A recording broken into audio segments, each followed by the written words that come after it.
रानीगंज में विहिप की बैठक, पत्रिका प्रचार और महावीर अखाड़ा पर बड़ी घोषणा। रानीगंज सीताराम भवन में विश्व हिंदू परिषद द्वारा विश्व हिंदू वार्ता पत्रिका के प्रचार व सदस्यता अभियान के लिए कार्यक्रम आयोजित किया गया। विहिप जिला अध्यक्ष मनीष शर्मा ने कहा कि बंगाल को फिर से सोनार बंगला बनाने और सनातनियों को जगाने के लिए बराकर से कांगसा तक इस पत्रिका का प्रचार किया जाएगा। वहीं विधायक पार्थ घोष ने रानीगंज के ऐतिहासिक महावीर अखाड़ा को लेकर कड़ा रुख अपनाते हुए कहा, इस वर्ष से महावीर अखाड़ा अपने पुराने पारंपरिक रूट पर ही निकलेगा। मैं खुद इसमें शामिल रहूंगा, देखता हूं किसमें हिम्मत है जो इसे रोक ले। बैठक में राष्ट्रीय व जिला स्तर के पदाधिकारियों सहित मातृशक्ति और दुर्गा वाहिनी के कार्यकर्ता उपस्थित रहे। जय श्रीराम। আপনাদের ভিউয়ার সবাইকে আমরা বিশ্ব হিন্দু পরিষদ আসানসোল জেলা তত্ত্বাবধানে আমরা সবাইকে হৃদয় থেকে সনাতনী প্রণাম নমন নিবেদন সব জানাই। আশা করি আপনারা সব সুস্থ আছেন, ভালো আছেন।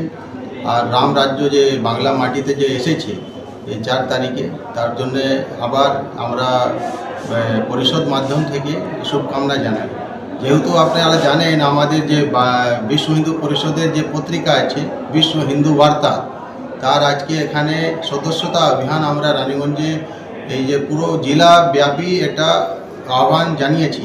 তার একটা বিশিষ্টভাবে এটা আমাদের যে সর্বভারতীয় যে প্রচার প্রসার বিভাগের যে জয়ন্ত ভৌমিক মহাশয় এখানে উপস্থিত হয়ে পুরো বক্তৃতাটা দিলেন আর বিষয়টাকে সুস্থভাবে সব সমাজকে হিন্দু সমাজকে জাগরণ দিয়েছে। তো এই পত্রিকাকে সদস্যতার জন্য আমরা বিশ্ব হিন্দু পরিষদ সবাইকে আহ্বান জানাই, আপনারা সব আসুন। বিশ্ব হিন্দু পরিষদ কার্যালয় আমাদের স্টেট ব্যাংক অফ ইন্ডিয়া রানীগঞ্জে জেলা কার্যালয় ব্যবস্থা এখানে আছে। আর যে আমাদের প্রখণ্ড দায়িত্ব যে অধিকারীরা আছে এরা পুরো বারাকর থেকে শুরু করে কাকসা অবধি আমাদের প্রখণ্ড দায়িত্ব অধিকারীরা আছে।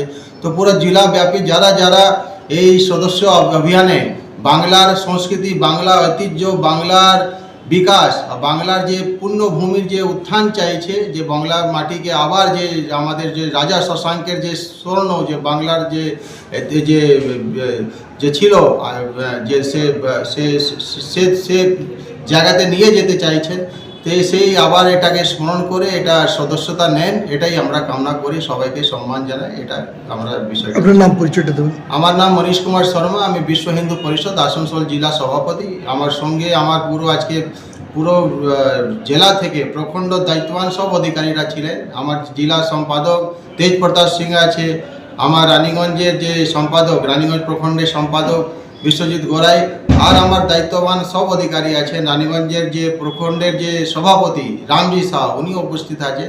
তো এইসব আমাদের পুরো দায়িত্ববান অধিকারী তত্ত্বাবধানে পুরো কার্যক্রম ভালোভাবে সুস্থভাবে সম্পন্ন হয়েছে আর ভালো সংখ্যা হয়েছে। বিশ্ব হিন্দু বার্তা এটা বরাবরই ছিল, আজও আছে, ভবিষ্যতেও থাকবে। কিন্তু এখানে কিছু চক্রান্তকারী যারা আছে আর কি, সেই সময় যারা বিরোধী দলের মানে আমরা যখন বিরোধী ছিলাম আর কি, সেই কারণে আমাদের বিএসপির উপরে অনেক রকমভাবে আঘাত আনার চেষ্টা করেছিল তৃণমূলের গভর্নমেন্ট। এবং এই যে বিশ্ব হিন্দু বার্তা যেটা আছে সেই বার্তাটাকেও সঠিকভাবে পরিচালনা করতে দেয়নি। তার জন্যে এখন আমরা সবাই মিলে সমবেতভাবে এটা চেষ্টা করছি যাতে এটাকে সঠিক খবর, সঠিক জিনিস এবং হিন্দুত্বের উপরে যে সঠিক খবরগুলো যে প্রচার হওয়া দরকার সেগুলো একদিন ধরে প্রচার হতো না। তো বিশ্ব হিন্দু বার্তার মাধ্যম দিয়ে আমরা সেটাকে প্রচার করব। আমাদের জেলা প্রেসিডেন্ট এখানে আছেন, মনীষদা আপনারা সবাই চেনেন, তাই উনি উদ্যোগ নিয়ে এত বড় একটা প্রোগ্রাম করেছেন। আমার আসতে একটু দেরি হলো, কিন্তু আপনারা জানেন যে বাড়িতে এখন শনিবার রবিবার লোক চলে আসে, বিভিন্ন সই সিগনেচার করতে হয়, এমএলএ হিসেবে অনেক সিগনেচার লাগে অনেক মানুষের, সেগুলোর জন্য একটু দেরি হলো। কিন্তু আসবো বলেছিলাম, এলাম, কিন্তু একটু দেরি হলো, আমি মিস করলাম। এত ভালো প্রোগ্রাম একটা, এই প্রোগ্রামটা সঠিক সময়ে এলে হয়তো ভালো করে আরও ওনাদের যারা দিক নির্দেশ ওনারা যেগুলো বলেছেন সেগুলো শুনতে পারতাম। নিশ্চয়ই ভিডিও রেকর্ডিং থাকবে, পরে ওগুলো শুনে নেব। প্রাথমিক পর্যায়ে রানীগঞ্জ নিয়ে কি ভাবনা চিন্তা এখন করছেন? দেখুন, ভাবনা চিন্তা অনেক আছে, গ্রহণ তো হলোই, এখন ভাবনা চিন্তার মধ্যে নেই, ইমপ্লিমেন্টেশনের দিকে এগোচ্ছি। তবে আপনারা জানেন যে এখন যে অবস্থায় ফান্ডের অবস্থা আছে, মাইনাস হয়ে আছে পুরো সিস্টেম, সেটাকে জিরোতে এনে প্লাস করতে হবে। তো এর প্রক্রিয়া চলছে, আস্তে আস্তে আপনারা বুঝতে পারবেন। তবে 5 বছর তো ধরুন একটা টেনিওর, এটা মানে সিস্টেম করা আছে 5 বছর টেনিওর। তো 5 বছরের মধ্যে 2 বছরের মধ্যে আমি কাজগুলোকে সব কমপ্লিট করার চেষ্টা করব। অন্নপূর্ণা ভাণ্ডার নিয়ে দেখছিলাম একটা বেশ চারদিকে হইচই চলছে, একটা অন্নপূর্ণা ভাণ্ডার কিছু দেখুন, নতুন স্কিম একটা এলে একটা হই হুল্লোড় হয়। এখন নতুন স্কিম অনেকেই জানে না, অনেকেই বোঝে না কীভাবে অ্যাপ্লাই করবে। ইভেন আমাদের মধ্যে থেকেও অনেকে আছে অনভিজ্ঞ, যারা এটাকে সঠিকভাবে ফর্ম ফিল আপ করিয়ে কীভাবে দিতে হয়, অনলাইন না ফিজিক্যাল, কী কী ডকুমেন্ট লাগবে। তবে এগুলোকে প্রক্রিয়া চলছে, 1-2 মাসের মধ্যে এগুলো সব সলভ হয়ে যাবে। আর সেন্ট্রাল গভর্নমেন্টের যা স্কিম আছে সেই স্কিমের বেনিফিট যা যা পাওয়ার দরকার মানুষকে সঠিকভাবে আমরা গভর্নমেন্ট উদ্যোগ নিয়ে সেটাকে পাইয়ে দেবো।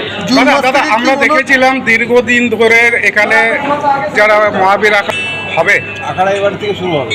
আমি ভোটের আগেও বলেছিলাম, এখনও বলছি, আখাড়া এবার থেকে শুরু হবে। যদি কারো দম থাকে আটকে দেবে, আমি সামনে থাকবো। অন্নপূর্ণা ভান্ডারের আপনার প্রকল্পের টাকা তাহলে কি 3 মাস থেকে আসার কিছু একটা 3 মাস থেকে আসবে, সঠিকভাবে ফর্ম ফিল আপ যদি সবাই করতে পারে আসবে। অন্নপূর্ণা ভান্ডারেরও বেনিফিট পাবে, বিশ্বকর্মা যোজনারও বেনিফিট পাবে, আয়ুষ্মান ভারতেরও বেনিফিট পাবে। যা যা বেনিফিট সেন্ট্রাল গভর্নমেন্টের আছে, আমাদের গভর্নমেন্ট দায়িত্ব নিয়ে সেই বেনিফিটগুলো বাড়ি বাড়ি পৌঁছে দেবে। কিন্তু মানুষেরও দায়িত্ব আছে, মানুষ যেন সঠিক সময় সঠিক জিনিসটা ফর্ম ফিল আপটা অ্যাটলিস্ট করে আর কি, না করলে তো মুশকিল। আপনারা কি কোনো উদ্যোগ নেবেন যে এই যারা অনেকেই অসহায় অবস্থায় আছে, অনেক সাধারণ মানুষ যারা ফর্ম ফিল আপ করতে পারছে না, আপনারা কি? হ্যাঁ, বিএলও যারা আছে বা যারা আইসিডিএস এর কর্মী যারা আছেন, আজকেও আমার বাড়িতে লোক এসেছিলেন, তো তারা বললেন যে আমরা এগুলো করছি, তো যদি আপনার সহযোগিতা লাগে, আমার পূর্ণ সহযোগিতা আছে। কারণ ডকুমেন্টেশনের জন্য বাড়ি বাড়ি গেলে অনেক সময় কী হয়, অনেকে ভয় পায়, দিতে চায় না নানা রকমভাবে। তো ওই জন্যে আমি আমার এরিয়াতে, মানে আমার গ্রামে দুপচুড়িয়াতে এসেছিলো, তো আমি ওখানে বলেছি আমাদের পার্টির যারা ছেলে আছে তারা ওর সাথে থাকবে, যাতে মানুষ কনফিউজ না হয় কেন চাইছে, কী জন্য চাইছে, মানুষ যেন বোঝে সঠিক লোকটা সঠিক কারণে এসছে। हमारे चैनल को लाइक शेयर सब्सक्राइब करना ना भूलें और बेल आइकन को दबाना ना भूलें और देखते रहें